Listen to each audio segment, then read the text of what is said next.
သာသနာတော်နှစ်2553ခုနှစ်ကောဇာတက္ကရာ1380ခုနှစ်ပြာသူလပိကျော်73ရက်နေ့ရန်ကုန်တိုင်းမင်္ဂလာတောင်ညွန့်မြို့နယ်နောက်ပိုင်းရပ်ကွက်ကံတော်ကလေးမိသားစုဓမ္မယုံ89လမ်းမိသားစုဓမ္မယုံအထမအကျိန်မြောက်ဆင်ကျင်းပပြုလုပ်အပ်သည့်ဝါတွင်ဝါဘဆန်းလောင်းအသင်းဤဓမ္မသဘင်အခမ်းအနားဝယ်ဟောကြားအပ်သော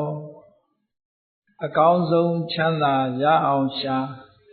တရားဒေသနာတော်ဒီကနေ့ညဓမ္မသဘင်ခန္ဓာကိုရှင်ဘုန်းတော်သခင်ရှင်တော်မြတ်ဖရာဤမဟာကရုဏာကုံအာယုပြုကတိကျူဖတ်ဆိုအပ်သောဝန္ဒနာပနာမအာတိတဂါထာကိုရွတ်ဆိုပူဇော်ခြင်းဖြင့်စတင်ကြရအောင်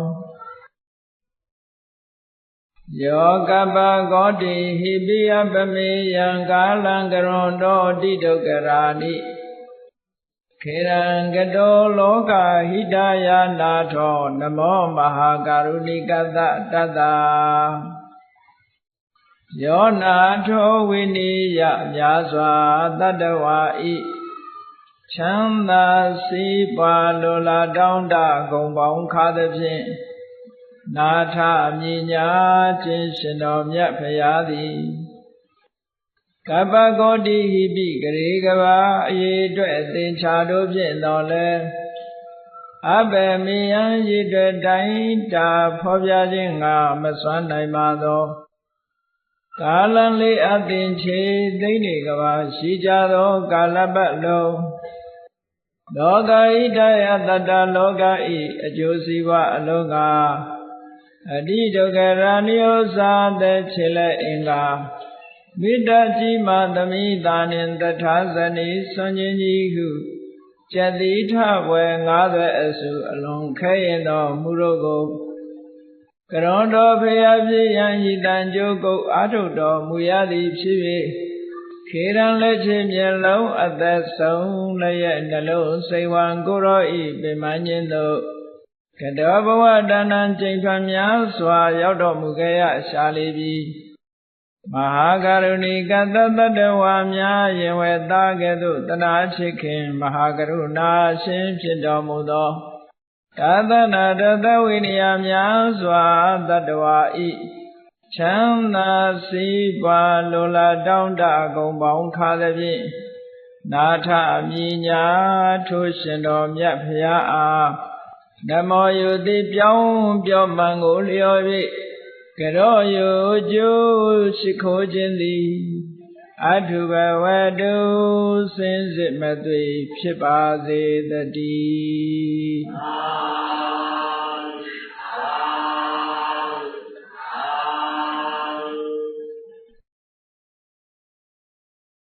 အကောင်းဆုံးချမ်းသာရအောင်ရှာလောကလူတိုင်းဟာနေ့စဉ်နဲ့အမျှဘာကိုရှားနေကြသလဲလို့မေးရင်ချမ်းသာဒုက္ခရှားနေကြတယ်လောကလူတွေဘာတွေအတွက်လုံးလုံးနေကြသလဲဆိုရင်ချမ်းသာဒုက္ခအတွက်လုံးလုံးနေကြတယ်ဓမ္မစစ်အားဖြင့်တည်တည်ချာချာစစ်ဆေးပြီးတော့ကြည့်ပဲဆိုလို့ရှိရင်လူသားတွေအလုံးရှာဖွေနေကြတာချမ်းသာဒုက္ခအတွက်ပဲတချို့ကပြောလိုက်ပဲချမ်းသာဒုက္ခရှာတာမဟုတ်ပါဘူးအလုတ်ရှာတာပါလို့ပြောကောင်းပြောလိုက်ပဲမြန်မာပြည်ကအလုတ်တင်မကဘူးနိုင်ငံရခြားတိုင်းတစ်ပါးထွက်ပြီးတော့အလုတ်ရှာကြတယ်ဟုတ်တယ်အလုတ်ကဘာအတွက်လဲဆိုရင်အလုတ်ကပိုက်ဆံအတွက်ပေါ့ဒါဖြင့်ပိုက်ဆံကဘာလို့ဖို့တုံးလို့မေးလို့ရှိရင်ချမ်းချမ်းသာသာနေဖို့ပဲအဲ့တော့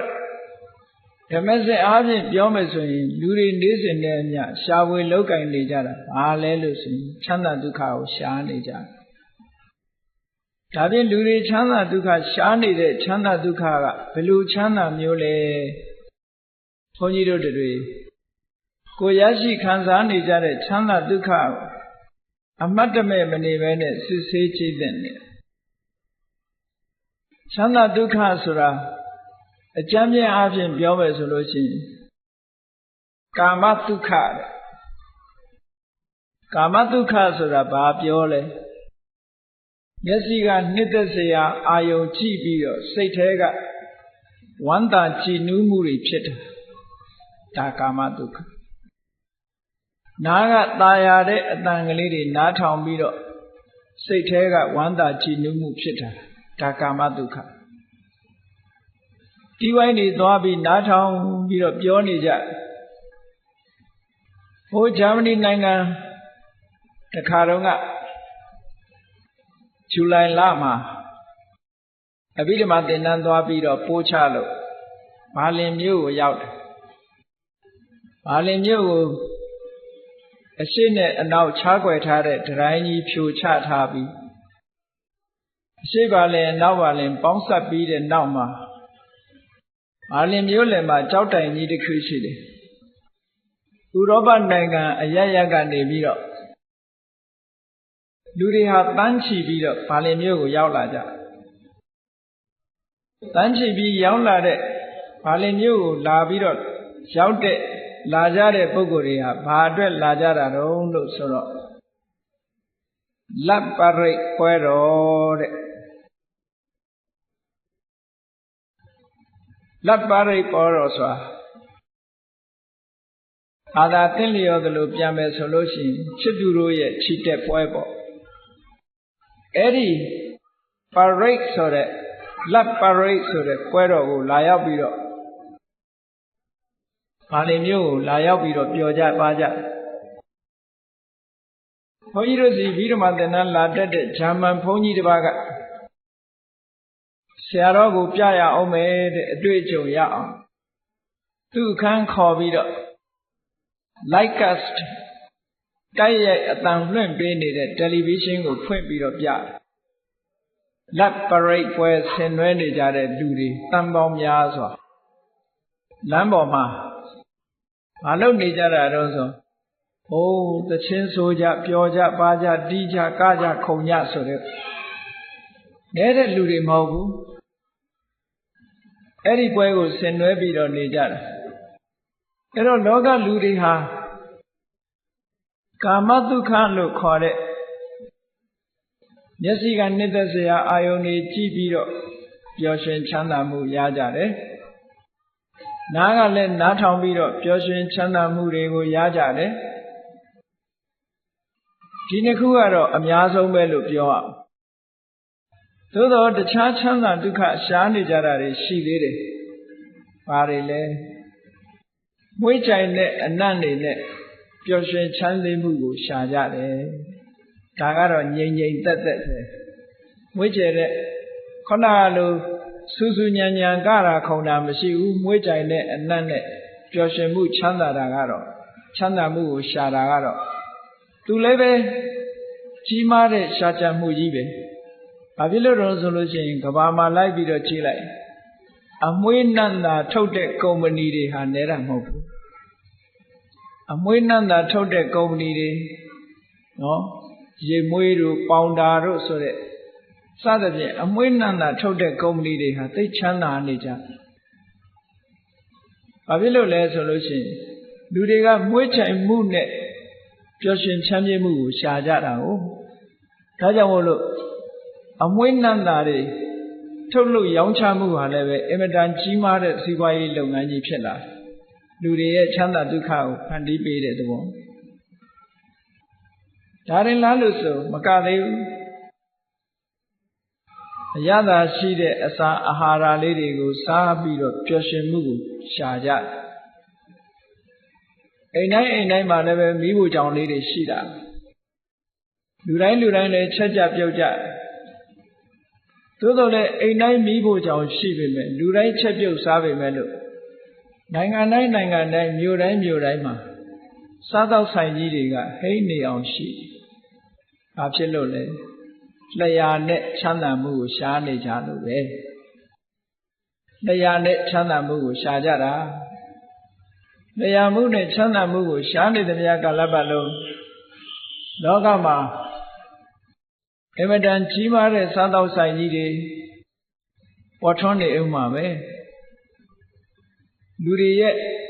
အရသာပေါ်မှာမေမောတွေ့တာမှုဖြင့်ချမ်းသာဒုက္ခကိုရှာတဲ့ကိစ္စဘယ်တော့မှအပိတတ်မှာမဟုတ်ဘူးမြန်မာလူမျိုးတွေကမြန်မာထမင်းဟင်းစားရတာကြားလာတဲ့အခါကျတော့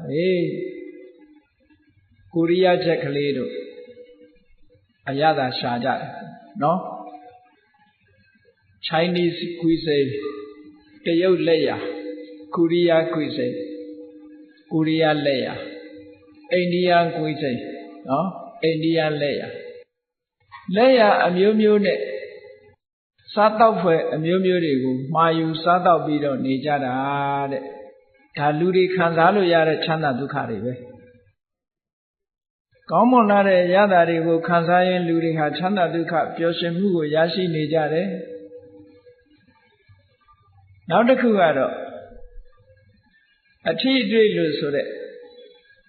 ဘုဒ္ဓဘာသာအာယုန်နဲ့ပျော်ရွှင်ချမ်းမြေ့မှုကိုရှာကြတယ်ဒါကြောင့်မို့လို့လူတွေဝတ်စားဆင်ရင်တဲ့အဝတ်တွေဟာလေအမျိုးမျိုး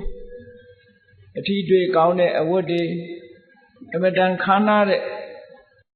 ဆိုပါကြီးတွေနဲ့အိပ်ရာတွေအလွန်ခမ်းနားတဲ့ဆက်တီကြီးတွေထိုင်လိုက်ရင်ဣဆက်သွားတဲ့ဆက်တီကြီးတွေလူတွေမှာဒါတွေဟာချမ်းသာဒုက္ခဒီချမ်းသာဒုက္ခတွေကိုမိမိတို့အတိုင်းအတာအလိုက်ခံစားနေကြတယ်အဲ့ဒီချမ်းသာခံစားတာတွေဟာတကယ်စဉ်းစားကြည့်ပဲဆိုလို့ရှိရင်အစဉ်အတန်းအနှိမ့်အမြင့်အလိုက်ထူးခြားမှုရှိပါတယ်ရှိတော့လေဒီချမ်းသာဒုက္ခတွေဟာသူ့တန်ရာသူ့ဘဝနဲ့သူဟာချမ်းသာဒုက္ခရနေကြတာလူတွေသာဒီလိုချမ်းသာဒုက္ခကိုရတာမဟုတ်ဘူးတိရစ္ဆာန်တွေလည်းရနေတာပဲဒီချမ်းသာဒုက္ခမိမိတို့မျက်စိအောက်မှာရှိတဲ့ကြောင်ကလေးတွေခွေးကလေးတွေလည်းပဲဟောဒီကာမဒုက္ခဆိုတာသူတို့အထိုက်လျောက်ရှိတာထိုက်လျောက်ရှိတယ်တတဝါတိုင်းဟာကာမဂုဏ်အာယုန်လို့ဆိုတဲ့ချမ်းသာဒုက္ခတွေရဖို့ရာအတွက်ပတာထ၅ပါးမျက်စိနားနာလျှာကိုယ်လို့ဆိုတဲ့ပတာထ၅ပါးမှာထိတွေ့လာတဲ့ကာမဂုဏ်အာယုန်တွေနဲ့ပတ်သက်ပြီးပျော်ရွှင်ချမ်းမြေ့မှုကိုရနေကြတာကြီးပဲတဲ့အကုန်သူ့အတိုင်းအတာနဲ့သူရနေတာလူတွေမှာလည်းအစဉ်တန်းရှိသလိုတိရစ္ဆာန်တွေမှာလည်းသူ့အစဉ်နဲ့သူရရှိနေကြတိရစ္ဆာန်လေးတွေရတဲ့ချမ်းသာဒုက္ခထိုတိရစ္ဆာန်လေးတွေကလူတွေရတဲ့ချမ်းသာဒုက္ခလဲမလားဆိုလဲမှာမဟုတ်ဘူးသူ့ဟာလေးနဲ့သူတော့သဘောကျတယ်ဒါကြောင့်မို့လို့ပြာပုံထဲမှာအိတ်နေကြခွေးကလေးကိုအိမ်ပေါ်တင်ပြီးတော့တိတ်ပေမဲ့အိတ်ချင်မှအိတ်မှာပြာပုံလေးကိုသဘောကျဘာဖြစ်လို့သူလည်းသူချမ်းသာသူခံစားနေတယ်အလုံးဟာသူကြိုက်တဲ့အစာတိရစ္ဆာန်တွေလည်းတိရစ္ဆာန်တွေကြိုက်တဲ့အစာအာဟာရနဲ့သူဟာသူခြေနှပ်ပြီးတော့နေကြတယ်ဒါကြောင့်မို့ဓမ္မစကြာမှာမြတ်စွာဘုရားကဟောထားတယ်မို့လားကာမဒုက္ခနဲ့ပတ်သက်လာလို့ရှိရင်ကာမေတုကာမဒုက္ခလိကနုယောကောဟိနောတကယ်တော့ဒီချမ်းသာဒုက္ခဟာလူတွေခံစားလို့ရတဲ့ချမ်းသာဒုက္ခတွေမှာအညံ့ဆုံးပဲဘာဖြစ်လို့ညံ့ဆုံးလဲဆိုရင်တိရစ္ဆာန်တွေရတဲ့ချမ်းသာဒုက္ခနဲ့ဘာမှမထူးတိရစ္ဆာန်တွေကလည်းမျက်စိနဲ့မြင်ပြီးတော့ကျေနပ်တာပဲနားကကြားပြီးတော့လည်းကျေနပ်မှုရတာပဲနှာခေါင်းနဲ့ရှုပြီးတော့ကျေနပ်မှုရတာပဲဘာမှမထူးဘူးလောကီကုံသားကာမတ္တဝါတွေရရှိတဲ့ချမ်းသာဒုက္ခမျက်စိနားနာလျှာကိုယ်လို့ဆိုတဲ့ပတာရ၅ယုတ်နဲ့ပတာရ၅ခုနဲ့ထိတွေ့ခံစားရတဲ့ချမ်းသာဒုက္ခတွေကြီးဆိုလို့ဒီချမ်းသာဒုက္ခတွေဟာအထင်ကြီးစရာတစ်ခုမှမရှိပါဘူးတဲ့။ဧဝဓမ္မအညံ့ဆုံးသောချမ်းသာဒုက္ခဘုန်းကြီးတို့တွေဟောဒီကာမဒုက္ခဆိုတာလူဘုံရောက်လာလို့ရှိရင်လူတိုင်းကာမဒုက္ခဆိုတာရရှိနေကြတယ်။ကိုယ်အိပ်ရာလေးပေါ်မှာကိုယ်အိပ်ဆက်ပြီးတော့နေရတယ်ကာမဒုက္ခပဲကိုယ်ကြိုက်တဲ့ထမင်းဟင်းလေးစားနေရတယ်စိတ်ချမ်းသာတယ်ကာမဒုက္ခပဲ ကိုကြိုက်တဲ့သချင်းလေးအတန်လေးနားထောင်နေရတယ်ချမ်းသာတယ်ပျော်ရွှင်တယ်ကာမဒုက္ခပဲကိုကြိုက်တဲ့အနံ့ကလေးနမ်းရှူနေရတယ်ပျော်ရွှင်တယ်ချမ်းမြေ့တယ်ကာမဒုက္ခပဲမျက်စိကနေကိုမြင်နေတာလေးမြင်နေရလို့ရှိရင်စိတ်ထဲမှာချမ်းသာတယ်ကာမဒုက္ခပဲနားတဲ့ကตายရတဲ့အတန်လေးတွေနားထောင်ပြီးတော့စိတ်ထဲမှာကြည်နူးမှုရတယ်ဒါတွေလည်းကာမဒုက္ခပဲမျက်စိကမြင်သမျှအာယုံနားကကြားသမျှအတန်နှာခေါင်းကနမ်းရှူရသမျှနှစ်သက်စရာအနတ်လျှာနဲ့ထိတွေ့ပြီးခံစားရတဲ့အရာသာခန္ဓာကိုယ်နဲ့ထိတွေ့ပြီးရရှိရတဲ့ခံစားရတဲ့အရာသာအဲ့ဒီအရာသာတွေမှန်သမျှဟာဒါကာမဒုက္ခပဲအဲ့ဒါကြောင့်ဖြစ်ပေါ်လာတဲ့ပီတိသောမနတရှင်ထဲမှာကြည်နူးမှုနဲ့ဝမ်းသာမှုဒါကာမဒုက္ခလို့ဒီလိုခေါ်တယ်အဲ့ဒီကာမဒုက္ခကိုသာလင်ဘုန်းကြီးတို့တွေသိတယ်ဒီတဲ့အစင်မြင့်တဲ့ဒုက္ခဆိုတာမသိဘူးမသိတော့ဒီချမ်းသာဟာအကောင်းဆုံးချမ်းသာလို့ထင်ဒီတဲ့ချမ်းသာတာဟာတွေ့လည်းမတွေ့ဘူးမြင်လည်းမမြင်ဘူးကြားလည်းမကြားဘူးကိုယ်တိုင်လည်းမခံစားဘူးဆိုတော့ဒီချမ်းသာတဲ့ကောင်းတဲ့ချမ်းသာမရှိဘူးလို့ယူဆကြမှာပဲလောကမှာရှိတဲ့လူတွေဟာဟောဒီကာမဒုက္ခထဲမှာပဲနစ်မြုပ်ပြီးတော့နေကြတယ်အဲ့ဒီကာမဒုက္ခမြတ်စွာဘုရားကထောက်ပြတယ်ဟိနောအောက်တန်းကြတယ်အဆင့်ဆင့်ကြည့်လိုက်မယ်ဆိုရင်ဆိုပါစို့တိရစ္ဆာန်တွေချမ်းသာဒုက္ခတဲ့လူချမ်းသာကတာလွန်တယ်လူချမ်းသာတဲ့နတ်ချမ်းသာကတာလွန်တယ်အဲ့ဒါလို့ချမ်းသာဒုက္ခတစ်ခုနဲ့တစ်ခုတာလွန်နေတော့လည်းပဲနော်တိရစ္ဆာန်ကလည်းသူချမ်းသာလေးနဲ့သူကျေနပ်နေတာပဲလူတွေကလည်းသူချမ်းသာလေးနဲ့သူကျေနပ်နေတာပဲနတ်တွေကလည်းသူချမ်းသာလေးနဲ့သူကျေနပ်နေကြတယ်ကျန်တဲ့ချမ်းသာဒုက္ခအထင်မကြီးကြဘူးဟိနောဂမ္မောပောထုစနိကောဂမ္မောဆိုတာ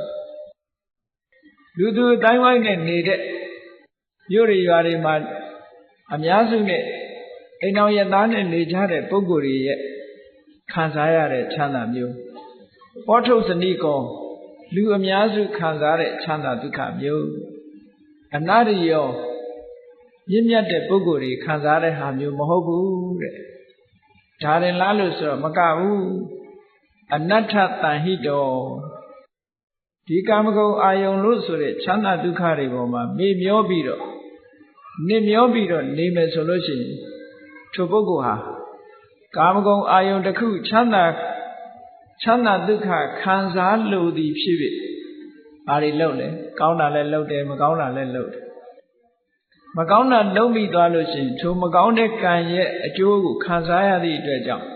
ဆင်းရဲတဲ့မှာနေမျောကြရပြန်တယ်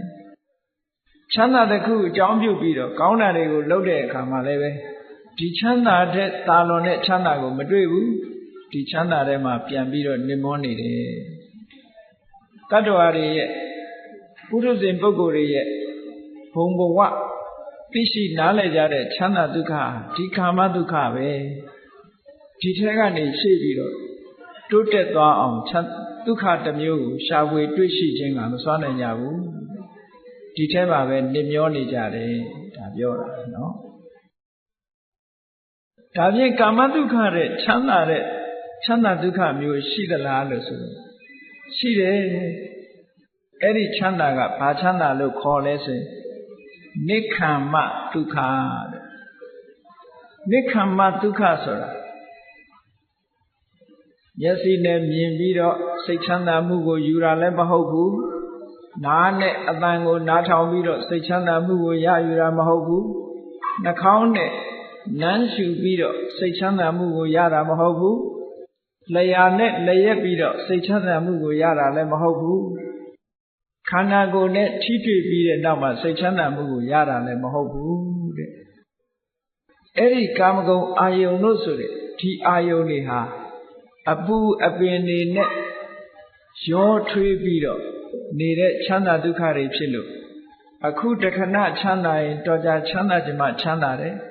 ချမ်းသာဒုက္ခကလည်းအမတန်မှတူတောင်းနေ ကာမဂုဏ်ချမ်းသာဆိုတာအမတန်မှတူတောင်းတယ်အဲ့ဒီကာမချမ်းသာတွေကိုဖယ်ရှားပြစ်လိုက်မှကာမချမ်းသာတွေနဲ့ဆက်ဆက်မှုမရှိဘဲနဲ့တရားဓမ္မကိုနှလုံးသွင်းပြီးတော့နေတဲ့ချမ်းသာမျိုးကြတော့နိက္ခမ္မဒုက္ခလို့ခေါ်တယ်ကာမဂုဏ်ချမ်းသာတွေကိုခွာရှောင်ပြီးတော့ရလာတဲ့ချမ်းသာအဲ့ဒီချမ်းသာမျိုးကဇန်ချမ်းသာတို့မဲ့ချမ်းသာတို့ဖို့ချမ်းသာတို့ဆိုတာနိက္ခမ္မဒုက္ခအဲ့ဒီနိက္ခမ္မဒုက္ခကိုပုရုဇဉ်ပုဂ္ဂိုလ်တွေအနေနဲ့သဘောကျလားလို့ဆိုသဘောမကျဘူးအရိယသူတော်စင်တွေကအဲ့ဒါကိုချမ်းသာလို့သတ်မှတ်တယ်ပုထုဇဉ်တွေကဆင်းရဲတယ်လို့ထင်တယ်အထင်ချင်းအမြင်ချင်းအလုံးကိုကွာခြားတယ်ဟောတာမန်ပုဂ္ဂိုလ်တွေအနေနဲ့ကြည့်လိုက်မယ်ဆိုလို့ရှိရင်ပြင်းစရာကြီးလို့အောင်းမိမှာပဲတရားဓမ္မနှလုံးသွင်းပြီးတူတဲ့အေးဆေးဆေးတီတီငြိမ်ငြိမ်ထိုင်းနေတဲ့ပုဂ္ဂိုလ်ကြည့်လိုက်မယ်ဆိုရင်ကျန်တဲ့ပုဂ္ဂိုလ်တွေကဒီလူငုတ်တုတ်ကြီးထိုင်ပြီးဘာတွေလုပ်တော့ပြင်းစရာကြီးလို့ဒီလိုပဲထင်တယ်။ဘာဖြစ်လို့သူခံစားမှုတာကကာမဒုက္ခပဲခံစားမှုတာလေ။ဟိုလူကရလာတဲ့နိက္ခမ္မဒုက္ခကြတော့အေးကာမဒုက္ခဆိုတာအလိုမကျစရာတွေအများကြီးရှိတယ်။အလိုမကျစရာတွေအများကြီးရှိတယ်။ဆိုပါစို့မျက်စိဖြင့်လှတာပတာကြည့်ပြီးတော့ချမ်းသာဒုက္ခကိုခံစားခြင်းနဲ့ဆိုရင်မျက်စိအောက်ကအလှအပပျောက်သွားတာနဲ့တပြိုင်နက်ဟောချမ်းသာဒုက္ခရှိပါအောင်မလားမရှိတော့ဘူးနားတဲ့ကနှစ်သက်ตาရပွဲအတန်ပျောက်သွားတာနဲ့တပြိုင်နက်ချမ်းသာဒုက္ခရှိနိုင်ပါအောင်မလားမရှိဘူးနှာခေါင်းကနမ်းရှူရတဲ့အနံ့ပျောက်သွားလို့ပြောင်းလဲသွားတာနဲ့တပြိုင်နက်ချမ်းသာဒုက္ခဆိုတာမရှိနိုင်ကြဘူးတရားကခံစားပြီးတော့ရတဲ့ချမ်းသာဒုက္ခဆိုတာလည်းပဲနော်တခဏမျှတာပဲဖြစ်တယ်ခန္ဓာကိုယ်နဲ့ထိတွေ့ပြီးရရှိတဲ့ချမ်းသာဒုက္ခဆိုတာလည်းတခဏမျှတာဖြစ်တယ်အဲ့ဒီချမ်းသာဒုက္ခတွေကိုရရှိခံစားလာတဲ့အချိန်ပိုင်းလေးကအမတ္တမတူထောင်းတယ်အမတ္တမတူထောင်းတယ်အမတ္တမတူထောင်းသည့်အတွက်ကြောင့်တခဏလေးချမ်းသာတာကိုသာဝရထင်ပြီးတော့ကာမဒုက္ခထဲမှာနေမျောနေကြတဲ့ပုဂ္ဂိုလ်တွေကအလွန်တရာမှများပါတယ်။မြတ်စွာဘုရားကကာမဒုက္ခဘယ်လိုဥပမာပေးထားတော့ဆိုမီလဒုက္ခမီလဆိုတာလူတွေစွန့်ပစ်လိုက်တဲ့မစင်အညစ်အကြေးကိုမီလလို့ခေါ်တယ်။မီလဒုက္ခမစင်အညစ်အကြေးလို့ချမ်းသာမျိုးကြည့်လေလူတွေရဲ့မစင်အညစ်အကြေးကိုကြိုက်တတ်တဲ့ခွေးတရဝါတွေဆိုလို့ရှိရင်ဘလောက်ကောင်းတဲ့ထမင်းဟင်းကျွေးကျွေးမစင်အညစ်အကြေးမြင်လိုက်ရင်နည်းနည်းတော့နမ်းလိုက်ရအောင်မှချိန်တတ်တယ်အနတ်နံရလို့ရှိရင်ဟုတ်လားမစင်အညစ်အကြေးစားရတာပို့ပြီးတော့သူနှစ်သက်ချိန်တတ်တယ်ဒါကိုကြိုက်တာအကောင်းဆုံးဖြစ်နေကြတယ်ပေါ့ကာမဒုက္ခဆိုတာကိုကြိုက်တာကိုအကောင်းဆုံးဖြစ်နေကြတယ်ဒွေသည်ကြိုက်တဲ့လူကဒွေသည်ကောင်းတယ်မကြိုက်တဲ့လူကနန်းတယ်ဟောဒီလိုပဲကာမဒုက္ခဆိုတာတယောက်နဲ့တယောက်လည်းတူညီတာမဟုတ်ဘူးခံစားရတဲ့အချိန်လေးကလည်းအမတန်မှတူတောင်းတယ်ဒါကြောင့်မို့မြတ်စွာဘုရားကမီလဒုက္ခမစင်ပမာချမ်းသာမျိုးပါတဲ့ဒီချမ်းသာမျိုးတွေကအဲ့ဒီချမ်းသာမျိုးကိုသာခံစားမှုတဲ့ပုရုဇဉ်ပုဂ္ဂိုလ်တွေဟာနိက္ခမ္မဒုက္ခလို့ဆိုတဲ့ဒီကာမဂုဏ်အာယုန်တွေကိုဖယ်ရှားပြစ်လိုက်လို့ဖြစ်ပေါ်လာတဲ့ချမ်းသာဒုက္ခမျိုးအိမ်မက်ထဲတောင်မဲ့လို့မရဘူးအရိယသူတော်စင်များကြတော့အစစ်မြင့်လာတဲ့ပုဂ္ဂိုလ်ကြတော့ကာမဒုက္ခဆိုတာပူလောင်မှုတွေနဲ့ဖြစ်နေတယ်ဒါကြောင့်မို့တကယ်ချမ်းသာတာမဟုတ်ဘူးတကယ်ချမ်းသာမှုဆိုတာဟာကာမဒုက္ခထဲမှာမရှိနိုင်ဘူးဟောနိက္ခမ္မဒုက္ခကာမဂုဏ်အာယုန်ကထွက်ခွာလိုက်လို့ရလာတဲ့ချမ်းသာဒုက္ခအမတန်မှအေးချမ်းတယ်တည်ငြိမ်တယ်ငြိမ်သက်တယ်ဥပင်ခြင်းမရှိဘူးနိက္ခမဒုက္ခရထားတဲ့ပုဂ္ဂိုလ်တရားဟာကာမဒုက္ခလို့မျက်စိအမြင်အောက်ကပျောက်သွားလို့အာယုံ၅ပါးတည်းကကိုယ့်ရဲ့ဒီပတာရတွေအတွင်းကနေပျောက်သွားသည့်အတွက်ကြောင့်လဲပူလောင်ခြင်းဆိုတာမဖြစ်ဘူးပျောက်သွားတဲ့ဇရာလည်းအကြောင်းမရှိဘူးဒါကြောင့်မို့နိက္ခမဒုက္ခအမတန်မှချမ်းသာတဲ့ချမ်းသာဒုက္ခလို့ဒီလိုဟောတာနော် နိက္ခမဒုက္ခမရဘူးဆိုလို့ရှိရင်တော့ကာမဒုက္ခကိုပဲအကောင်းဆုံးလို့ဒီလိုထင်ကြမယ်ပေါ့ကောင်းပြီနိက္ခမဒုက္ခတဲ့ချမ်းသာတဲ့ဒုက္ခတစ်ခုထပ်ပြီးတော့ပြောမယ်ဆိုလို့ရှိရင်ဥပတ္တမဒုက္ခငြိမ်းအေးတဲ့ချမ်းသာငြိမ်းအေးတဲ့ချမ်းသာဆိုတာတန်တိဒုက္ခနိဗ္ဗာန်မှာရှိတဲ့ချမ်းသာမျိုးနိဗ္ဗာန်ဆိုတာအပူပင်ကိလေသာတွေအလုံးချုပ်ငြိမ်းသွားလို့ပူတတ်တဲ့သဘာဝတရားတွေလည်းတစ်ခုမှမရှိဘူးပူစေတတ်တဲ့သဘာဝတရားတွေလည်းတစ်ခုမှမရှိဘူးရုပ်ဓမ္မနန္ဒဝဆိုတာတွေပြောင်းလဲပြီးပျက်စီးတတ်တဲ့အရာတွေလည်းတစ်ခုမှမရှိဘူး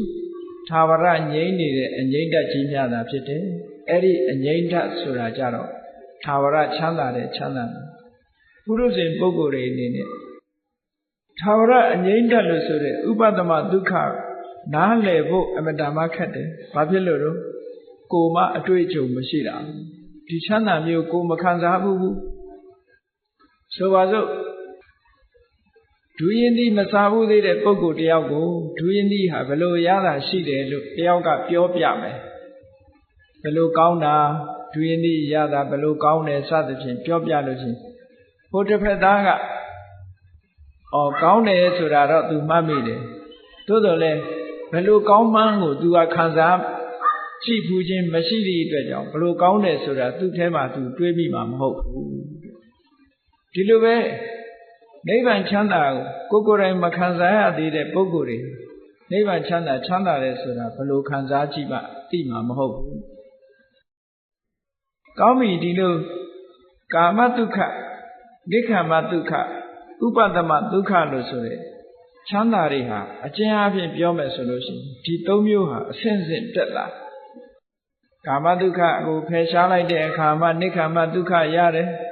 နိက္ခမဒုက္ခရပြီးတဲ့အခါမှာဥပတ္တမဒုက္ခဆိုတာမျိုးကိုရနိုင်တယ်ဥပတ္တမဒုက္ခလို့ဆိုတဲ့အငြိမ့်တဲ့ချမ်းသာကတော့သာဝရချမ်းသာတဲ့ချမ်းသာမျိုးဖြစ်ပါတယ်လောကမှာဘုန်းကြီးတို့တွေပုရုဇဉ်တွေရနေတဲ့ကာမဒုက္ခသည်အလွန်တရာမှအဆင့်မရှိတဲ့ချမ်းသာဒုက္ခမျိုးသာဖြစ်တယ်တဲ့ဆိုတာကိုမြတ်စွာဘုရားကထိတဲ့အဆင့်မြင့်တဲ့ချမ်းသာဒုက္ခတစ်ခုဘယ်လိုရအောင်လုပ်ရမလဲဆိုတာကိုဘဟုဝေဒနိယသုတ်တံမှာမြတ်စွာဘုရားဟောထားတာရှိတယ်ဘုန်းကြီးတို့တွေဒီတဲ့တာလွန်တဲ့ချမ်းသာဒုက္ခတွေရှိသေးတယ်ဆိုတာကိုသိအောင်ကြိုးစားရသိအောင်ကြိုးစားပြီးတော့လက်တွေ့ခံစားနိုင်အောင်ကြိုးစားဖို့လိုအပ်တယ်ကြိုးစားတဲ့နည်းလမ်းတွေကအကုန်ရှိတယ်ထိုနည်းလမ်းအတိုင်းမိမိတို့ကြိုးစားအားထုတ်မှသာလျှင်အဲ့ဒီချမ်းသာဒုက္ခမျိုးကိုကိုယ်တိုင်တွေ့ရှိမှဖြစ်တယ်ဒီလိုမှမဟုတ်ဘူးဆိုလို့ရှိရင်ဒီချမ်းသာဒုက္ခမျိုးဟာ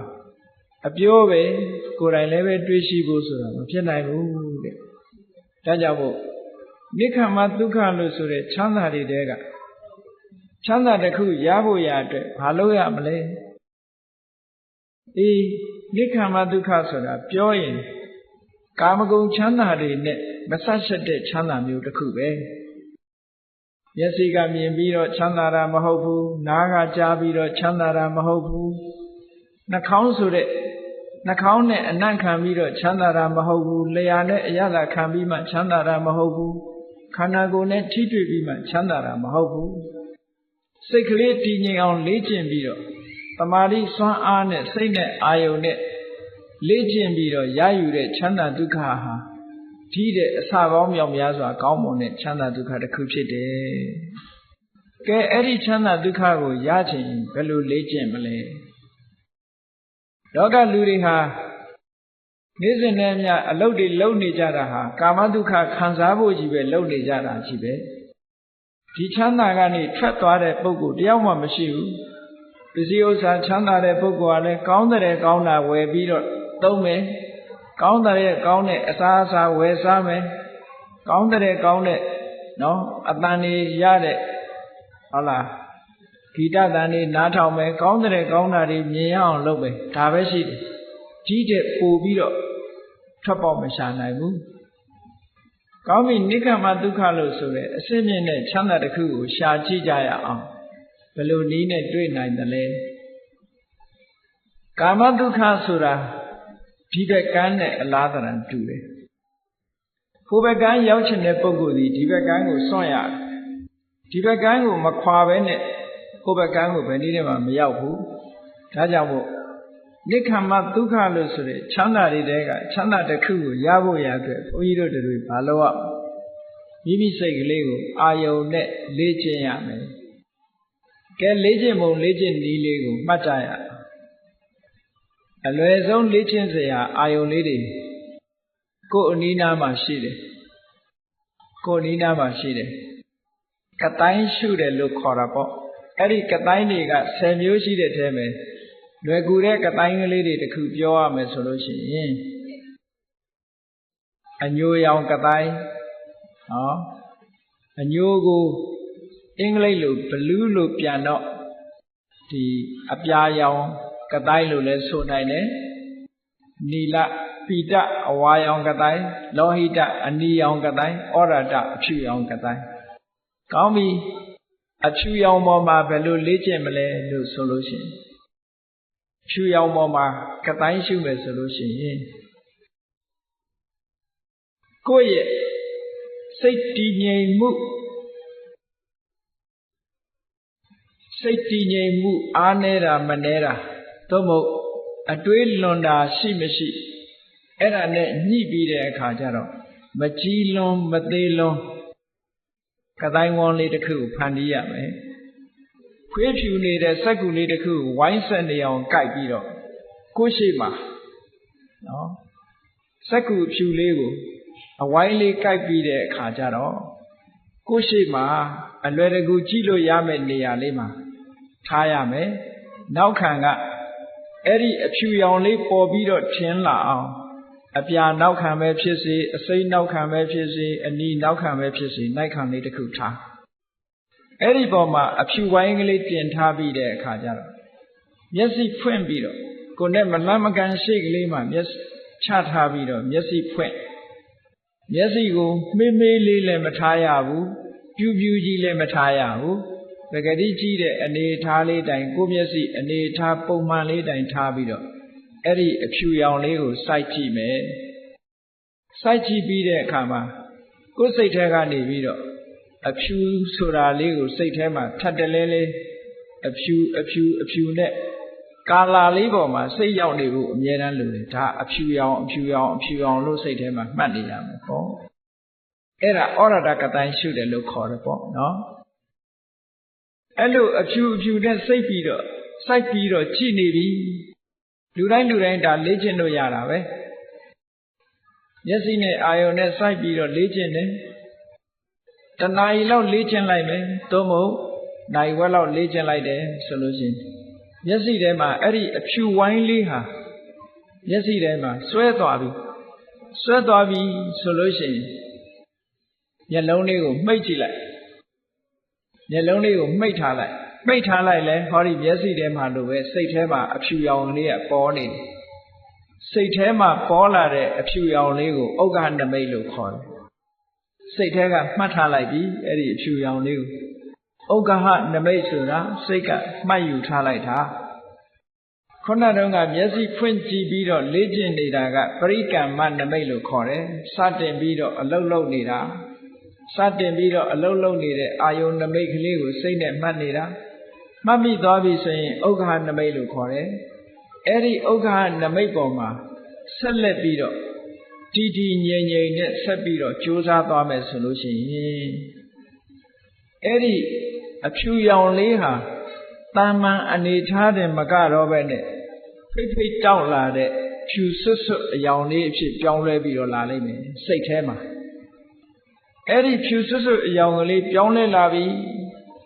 ဆိုတာနဲ့တပြိုင်နက်ဒီပုဂ္ဂိုလ်ရဲ့စိတ်တွေဟာလည်းပဲအမတန်ငြိမ်လာပြီဒီအဖြူရောင်လေးကလွဲလို့သူ့စိတ်လေးကအဖြူရောင်လေးကနေတခြားအာယုံကိုအဖြူရောင်လေးကလွဲပြီးတခြားအာယုံကိုစိတ်ထဲမှာမရောက်တော့ဘူးစိတ်ထဲမှာဟောဒီအဖြူရောင်လေးပေါ်မှာကိုယ်စိတ်ကလေးကငြိမ်ကြသွားတယ်အဲ့ဒီဖြူဖွေးဝန်းလက်လာတဲ့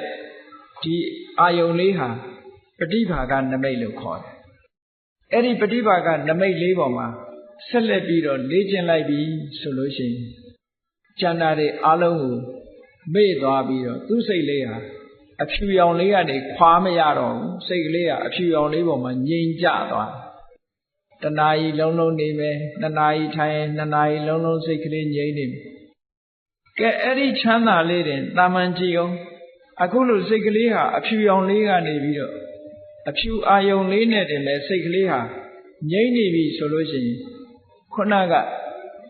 မျက်စိနဲ့လှတာပါတာကြည့်ပြီးတော့ရတဲ့ချမ်းသာဒုက္ခဆိုတာနဲ့လည်းမတူဘူးနားကตายရတဲ့အတန်တွေကိုနားထောင်ပြီးရတဲ့ချမ်းသာဒုက္ခနဲ့လည်းမတူဘူး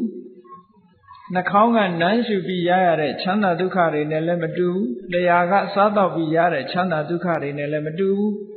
ခန္ဓာကိုယ်ကထိတွေ့ပြီးမှရတဲ့ချမ်းသာဒုက္ခတွေနဲ့လည်းမတူဘူးတဲ့အမတန်ငြိမ်းချမ်းတဲ့ဟောဒီအာယုံကတိုင်းနမိတ်ကလေးပေါ်မှာတမာတိစွမ်းအားလေးတွေတည်ငြိမ်ပြီးတော့ကြာလာလိမ့်မယ်အဲ့လိုကြာလာတဲ့အခါမှာလူစိတ်မှာဘာဖြစ်နေလဲဆိုရင်ကိုယ်စိတ်ထဲမှာပြောရမယ်ဆိုရင်ထမင်းမေ့ဟင်းမေ့ပေါ့အဲ့ဒီချိန်နော်ဒီအဖြူအာယုံလေးကိုစိတ်ကလေးတွေးတောနေတဲ့ဘာဝတရားလေးရဲ့ထိုအဖြူအာယုံလေးပေါ်မှာစိတ်ကူးနေတဲ့သဘာဝတရားလေးရဲ့ထိုအဖြူအာယုံလေးပေါ်မှာကျင့်တတ်နှစ်ထိုက်နေတဲ့ပီတိကလေးရဲ့စိတ်ထဲမှာအမတန်မှငြိမ်းချမ်းနေတဲ့ဒုက္ခလေးရဲ့တည်ငြိမ်နေတဲ့တမာတိလေးရဲ့ဟောဒီ၅မျိုးပဲရှိတယ်အဲ့ချိန်အဲ့ဒီ၅မျိုးဟာစုပေါင်းပြီးတော့စွမ်းဆောင်လိုက်ပြီးဆိုလိုက်တာနဲ့တပြိုင်နက်ဒါကိုပြောတာဇံလို့ဆိုတာအဲ့ဒါကိုခေါ်ဇာနာဆိုတာရဲ့အဓိပ္ပာယ်ကလူတွေကဇံဆိုလို့ရှိရင်ကောင်းကင်ပြန်တယ်လို့အောင်းမေးနေတာမဟုတ်ဘူးဒီအဖြူရောင်လေးပေါ်မှာစိတ်ကစိုက်ပြီးတော့ရှုမှတ်နေတာလေးကိုဒါဇံလို့ခေါ်တယ်စိတ်ကလေးကတခြားရောက်မသွားတော့ဘူးခွာလို့မရတော့ဘူးဒီအဖြူရောင်လေးပေါ်မှာအလုံးလုံးနေတယ်အလုံးလုံးတဲ့သဘောလေးတွေကဘာတော့စိတ်ကလေးနဲ့အာယုံနဲ့တွေ့ပေးနေတာရဲ့စိတ်ကလေးကဒီအာယုံပေါ်မှာတွေးကြံစီနေတာရဲ့ဒီအာယုံလေးနဲ့နှစ်ချိုက်နေတာရဲ့ကျေနပ်နေတာရဲ့တည်ငြိမ်နေတာရဲ့ဒီသဘာဝ၅မျိုးပဲအဲ့ဒီချိန်မှာဖြစ်တယ်အဲ့ဒီသဘာဝ၅မျိုးရင့်တန်လာတာကိုတပြိုင်နက်လုံနေတာကိုဒါဇာနာလို့ခေါ်တယ်ဇာနာကဲအဲ့ဒီဇာနာဆိုတဲ့အဆင့်ရောက်လာတဲ့အခါမှာဘာတွေကင်းသွားတော့ဆိုလို့ရှိရင်မြတ်စွာဘုရားကဟောထားတယ်ဝိဝိစေဝကာမေဟိဝိဝိသအကုတလေဟိစိတ်ကလေးအဲ့ဒီအဖြူရောင်အာယုံလေးပေါ်မှာထားနိုင်ပြီဆိုလို့ရှိရင်တဲ့ခုနကပြောတဲ့ကာမဒုက္ခပေါ်မှာကျဉ်းနေတဲ့အတွေးတွေတခုမှမရှိတော့ကာမအာယုံပတာရ၅ယုတ်ပတာရ၅မျိုးနဲ့ထိတွေ့ပြီးခံစားရတဲ့ကာမအတွေးတွေတခုမှမရှိတော့ဘူးခံစားခြင်းတဲ့စိတ်တွေတခုမှမရှိတော့ဘူးအဲ့ဒီချိန်ချုပ်ငြိမ်းသွားဝိဝိသအကုတလေဟိတံမိကျန်တဲ့အကုသိုလ်တရားတွေလည်းအဲ့ဒီချိန်မှာငြိမ်းကြသွားစိတ်ထဲမှာပူပန်တာတို့တောကဖြစ်တာတို့ဘာတစ်ခုမှမရှိတော့ငြိမ်းသွားပြီးတော့ဘာဖြစ်လဲဝိဝေကသသဝိတကံသဝိစာရံအတွေးလေးနဲ့စိတ်ကူးမှုလေးဟောဒီအာယုံလေးပေါ်မှာတွေးနေတာရဲ့စိတ်ကူးနေတာရဲ့ဒီနှစ်ခုသဝိတကံသဝိစာရံဝိဝေကဇံပိတိဒုက္ခံကာမဂုဏ်အာယုန်ကြီးငြိမ်ကျသွားလို့ဖြစ်ပေါ်လာတဲ့တမာတိချမ်းသာလေးဝိဝေကသပိတိဒုက္ခခြေနဲ့နေတာရဲ့နှစ်ချိုက်နေတာရဲ့အဲ့ဒီသဘာဝလေးနှစ်ခုဖြစ်ပြီးတော့စိတ်ကလေးဟာဒီအာယုန်လေးနဲ့ပျော်မွေ့ပြီးတော့ချမ်းသာနေတဲ့ချမ်းသာကိုပထမဇန်ချမ်းသာလို့ခေါ်ပါတယ်အဲ့ဒီပထမဇန်ချမ်းသာသည်ခုနကကာမချမ်းသာနဲ့စာလိုက်ရင်အလွန်မြင့်မားတဲ့ချမ်းသာတစ်ခုဖြစ်သွားတယ်ဒီချမ်းသာဒုက္ခကခုနကဆိုပါစို့တခြင်းနားထောင်မယ်ဘယ်နှနာရီနားထောင်လို့ရမျက်စိကကိုကြည့်ကျင်တာတွေကြည့်တယ်ဘယ်နှနာရီကြည့်နိုင်လဲအကန့်အသတ်တွေရှိလျှာကကောင်းတာတွေစားတယ်ဘယ်နှခါစားနိုင်မလဲနော်တနေ့ကုန်မစားနိုင်ဘူးဤလာတယ်ဘယ်ရာပဲဖြစ်ဖြစ်တာမန်ကာမချမ်းသာတွေဟာစားပြီးလို့ရှိရင်ဝါလာလို့ရှိရင်မကောင်းတော့တာကြီးပဲအကုန်လုံးနေ့စဉ်နဲ့အမျှဝက်သားကြိုက်တဲ့လူဝက်သားကြီးချက်ကျွေးကြည့်နောက်ဝက်တောင်ကြည့်ကြမှာမဟုတ်တော့နော် Eri jara chili, now nanga yauni de Pamalu Muri, Patanda and Ya Alme Chimau Hen. Hala, the Rosima Mashira, Chimau Yakaliba, Lidashi, and Bedama Sura. Kamago Ayon Chanda Sura, Era Muri. Chalushin, Ilara. Oh, Konaga Biore, Sanchanda, Peroma Idara Mashivu. Tinte Ayamusura Mashivu. Chanda Duka Yanaine. The Karonga the Chanda Duka go Namale solution. No, Kama Chanda go a council look. Kama Duka go council look Chenya. The Karonga Nikandare. Tiganeke Edia Nagama, chain look on, chain from Yidi, Tiganeke Malashida. Through naked. Every chain from Yidi, the yes of Yane, twist of widow. Sagapioja. Every loose Sagapio Kama. Chain from Yidi, through a payment permanent. Kagayin, a chinny chimba, Chanda Yare, through a usad. Through Piore Zagaliga. Dukha Nandaran Dukhan Chanda Surade Dukhanem Jima Yare No pain, no gain Suramyopo, no pain, no gain. Anakama Apasayare Sudapon Dukha Kama Chanda Uyana Nelu Tidubio Yasabia will drop a lubio. Shingorama ne Pemidara meni ne Nanshin G, Pemidara meni a Shingorma po Chanda through Alupio. Yasabia Yare Chanda ne, Pemidara meni Chanda po Chanda po. Surab Yasabiaga. A minute is a matame piolitane today. Name Pemidara meni had Malo Machine to Coneati Taniarema tiny nine lad.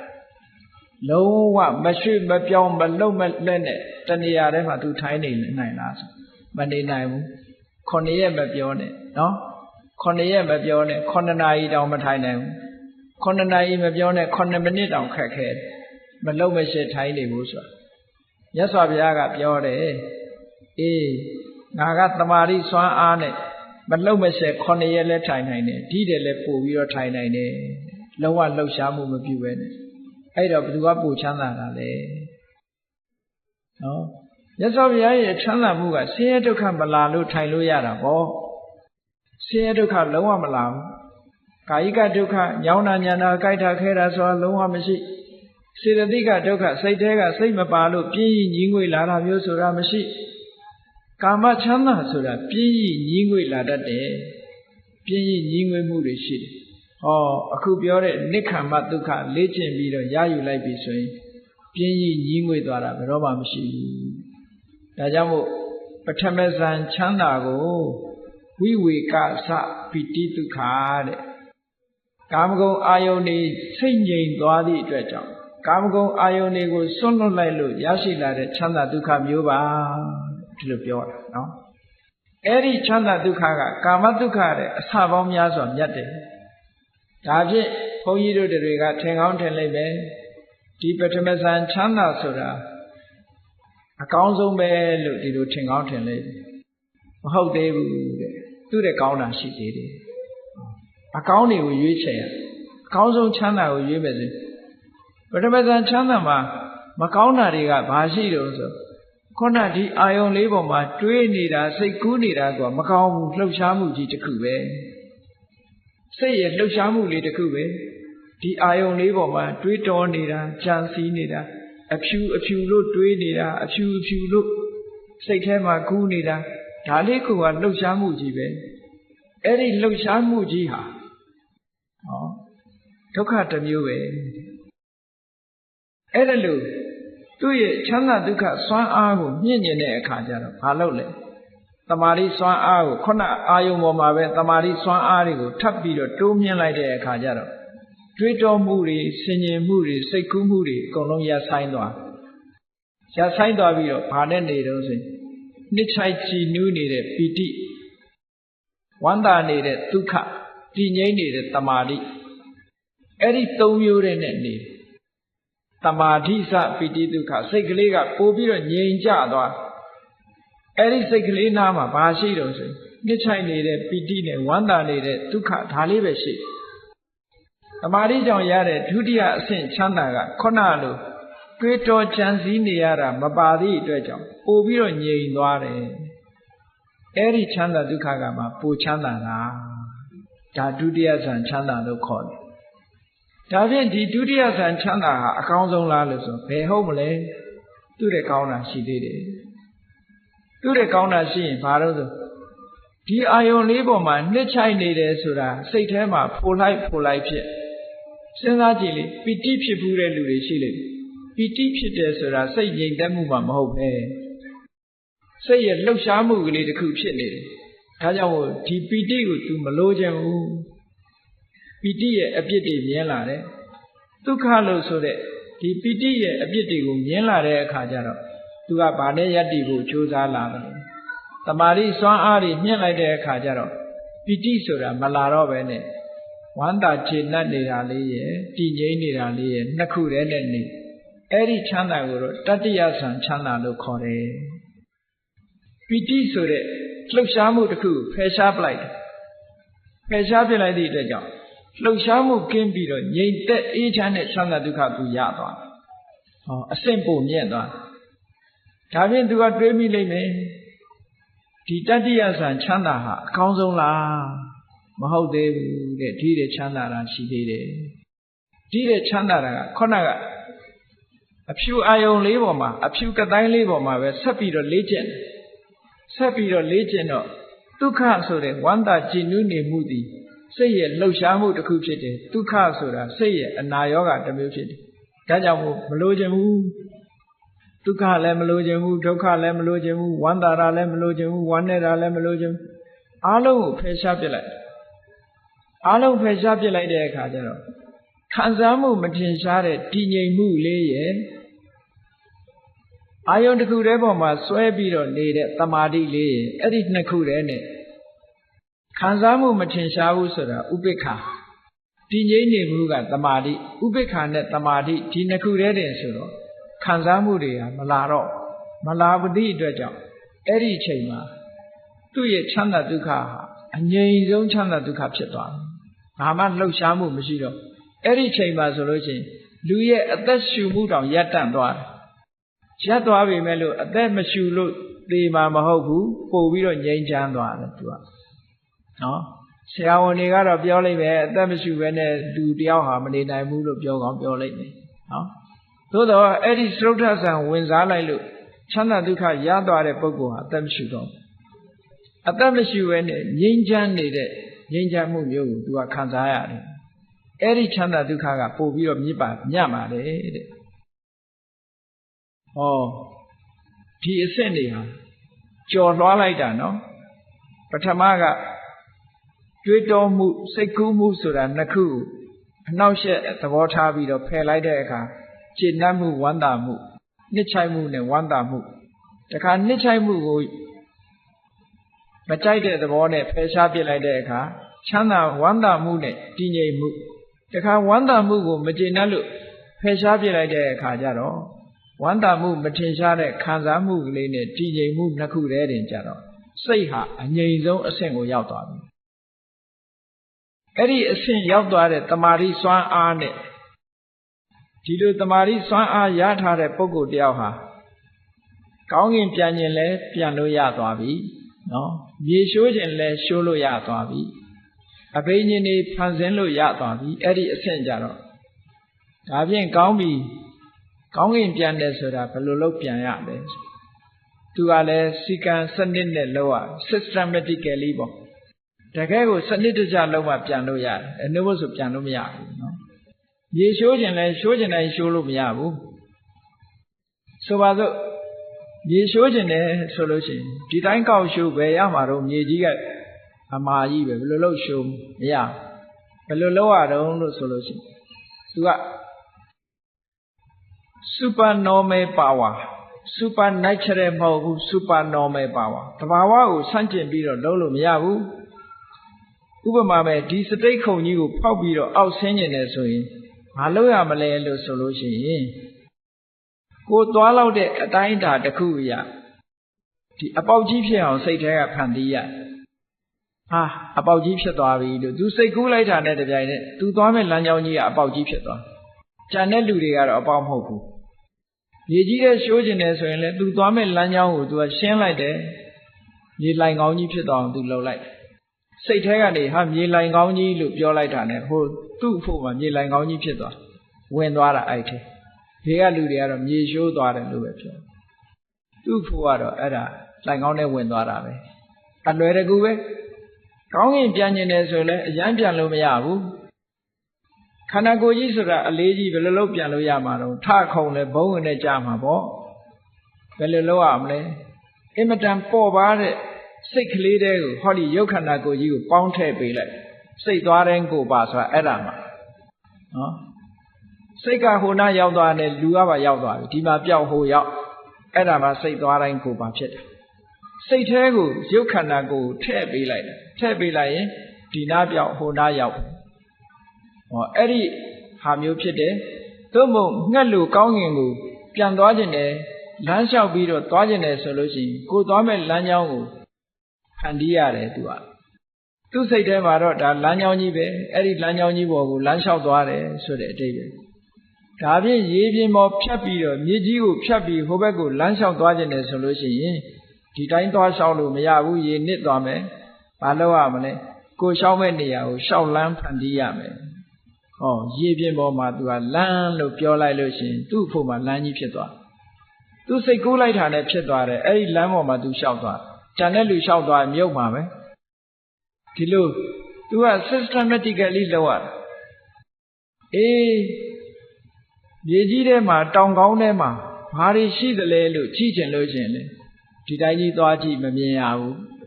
တကိုးဆိုတာပဲပဲလို့ဒီတိုင်းကြီးလောက်ရတာမဟုတ်ဘူး systematically ပဲကဲဘုန်းကြီးတို့တရားစခင်သူတော်စင်ပြိဿတ်တို့ညမှောင်နေတဲ့လျှက်စစ်မီးတွေလည်းမရှိဘူးအမှောင်ကြီးတဲ့ကိုကြည့်ချင်လို့ရှိရင်ဘာလို့ရဓာမီကလေးနဲ့ထိုးကြည့်ရတယ်မဟုတ်လားဓာမီလေးနဲ့ထိုးရင်မမြင်ရဘူးလားအဲ့ဒီမြင်ရတယ်ဆိုတာအကုန်မြင်ရတာလားဓာမီရှိအလင်းရောင်နဲ့ရှိတာဒါမြင်ရတာလားအလင်းရှိတာမြင်ရတာအဲ့ဒါလိုပဲဒိဗ္ဗစကုဘိညာဉ်နဲ့ကြည့်ချင်ပြီဆိုလို့ရှိရင်ပထမအလင်းဖြန့်ရတယ်အာလောကကတိုင်းတို့ပွားပြီးတော့အလင်းဖြန့်လိုက်ရတယ်ဖြန့်ပြီးတဲ့အခါမှာကြည့်ဒီတိုင်းကြည့်ရင်မမြင်ရဘူးဒီတိုင်းကြည့်ရင်မမြင်ရကိုကြည့်ချင်တဲ့နေရာကိုပထမမီးထိုးလိုက်တယ်လို့ပဲအလင်းရောင်ကိုဖြန့်ပေးရတယ်ဖြန့်ပြီးပြီဆိုမှကြည့်အဲ့ဒါတကူဆိုတာဒီတိုင်းလှုပ်ချင်တယ်လှုပ်တာမဟုတ်ဘူးသဘာဝအတိုင်းလှုပ်ရတာနော်အဲ့ဒါခုနကလို့တမာရီစွမ်းအားတွေမြင့်လာပြီဆိုလို့ရှိရင်တကူဖန်ဆင်းလို့ရသွားပြီတဲ့ဒါလူတိုင်းမှာဒီစွမ်းရည်တတ္တိတွေရှိတယ်ရှိရတဲ့နဲ့ဘာလို့မရလဲဆိုမလေးခြင်းလို့မရနော်မလေးခြင်းလို့မရလေ့ကျင့်နိုင်ပြီဆိုလို့ရှိရင်ဒီစွမ်းရည်တတ္တိတွေရလာမှာသို့တော့လေ့ကျင့်တဲ့အခါမှာ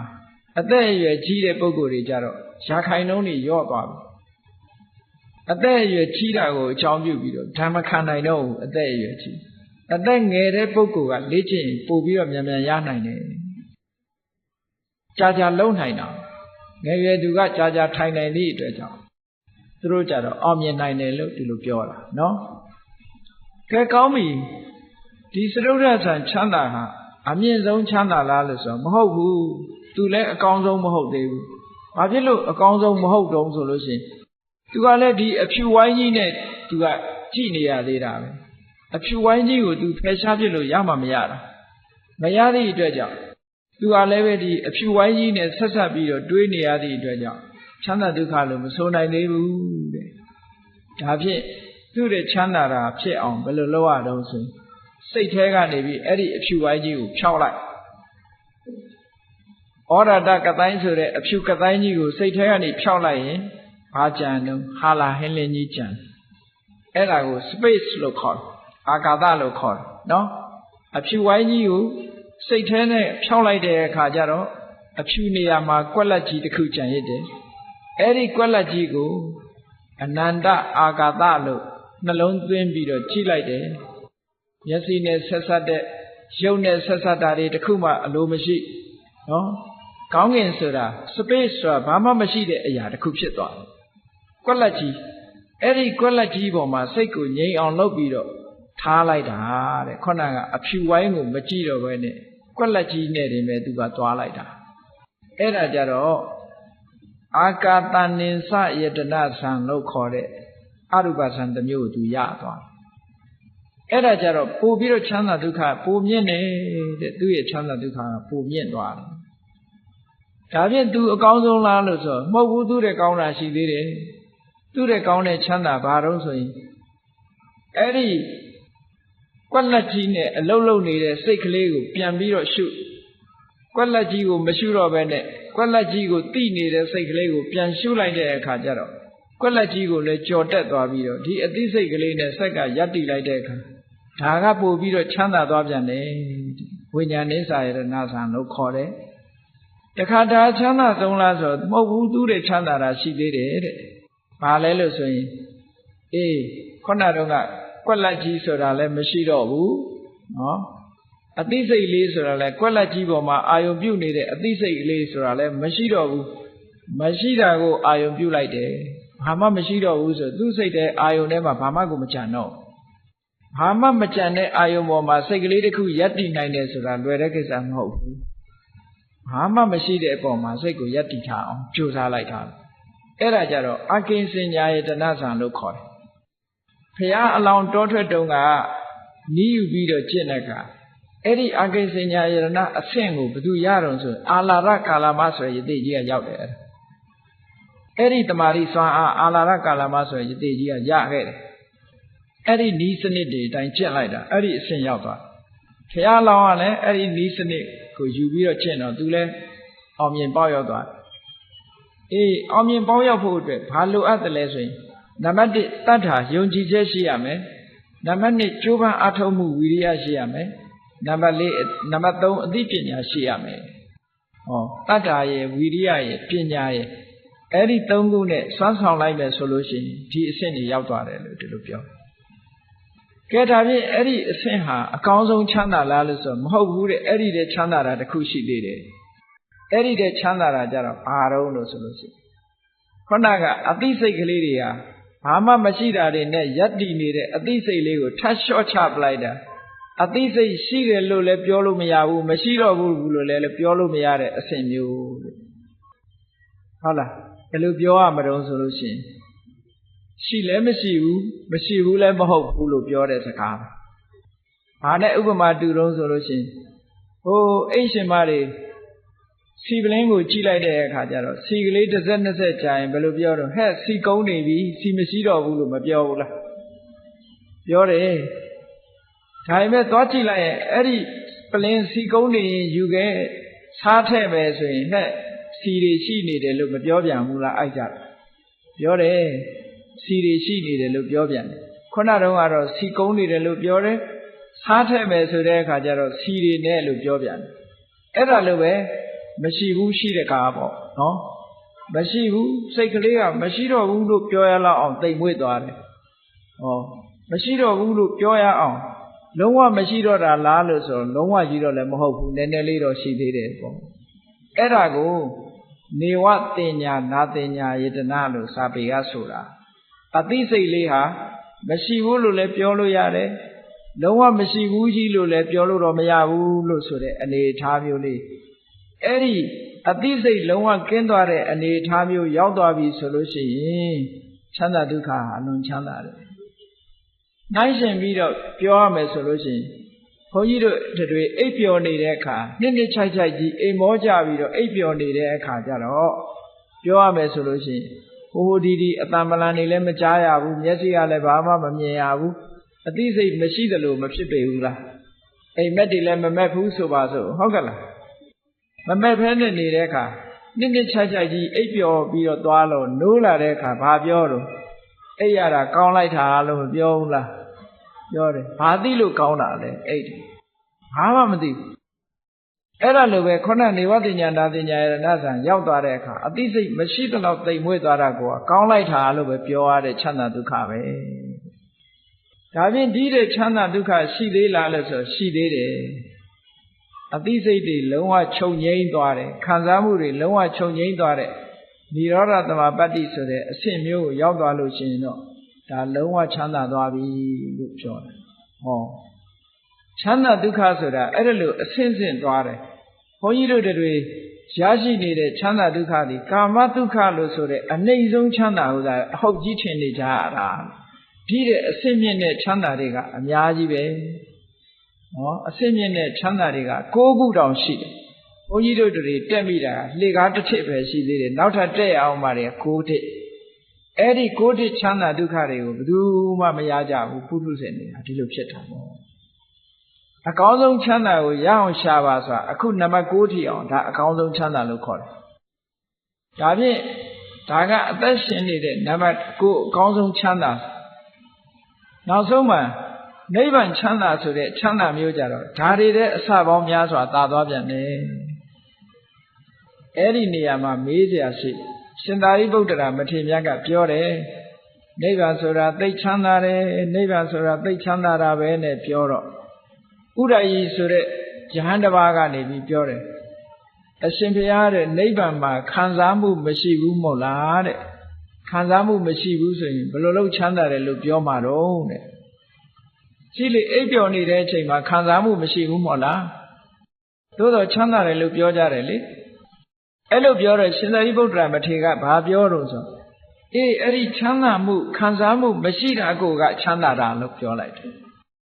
အဲ့ဒါကြတော့ပုရုဇဉ်တွေနားလည်ဖို့ခက်ခဲသွားတယ်ခံစားမှုမရှိတဲ့ချမ်းသာဒုက္ခသည်တကယ်ငြိမ်းအေးတဲ့သာဝရအငြိမ့်တချမ်းသာဒုက္ခဖြစ်ပါတယ်ဘုရားမြတ်စွာကဗဟုဝေဒနိယသုတ်တံမှာချမ်းသာအမျိုးမျိုးကိုယခုကဲ့သို့ခွဲခြားပြီးတော့ပြထားတော့တရားရှိခင်သူတော်စင်ပြိဿတို့သည်တို့တွေဟာအကောင်းဆုံးသောချမ်းသာဆိုတာဘယ်ဟာလဲလို့ရှားကြံပြီးတော့ထိုအကောင်းဆုံးချမ်းသာရအောင်ကြိုးစားကြမယ်ဆိုရင်ဤစနစ်တွေအတိုင်းအခုလိုကျင့်ကြံကြိုးကိုအထုတ်ပြီးတော့ရလာတဲ့ချမ်းသာဒုက္ခမျိုးကသာလေတကယ်အကောင်းဆုံးချမ်းသာဖြစ်တယ်တို့တွေနေ့စဉ်နဲ့အမျှရနေတဲ့ချမ်းသာဒုက္ခဆိုတာဘာမှပြောပလောက်တဲ့ချမ်းသာဒုက္ခမဟုတ်ဘူးတဲ့တရားဝါအလုံးမွေးရပါရနေတဲ့ချမ်းသာဒုက္ခမြတ်တာဖြစ်တယ်အေးဒီတဲ့မြင့်မြတ်တဲ့ချမ်းသာဒုက္ခတွေတို့တွေဘုရားမြတ်စွာသာသနာတော်ကြီးနဲ့ကြုံတွေ့နေတဲ့အချိန်မှာနည်းနည်းလေးပဲဖြစ်စေညီးကြည့်နိုင်လောက်အောင်ကြိုးစားအားထုတ်မှသင့်မယ်လို့ကိုယ်စီသဘောကျပြီးတော့အကောင်းဆုံးချမ်းသာကိုရအောင်ရှာနိုင်ကြပါစေကုန်သတည်း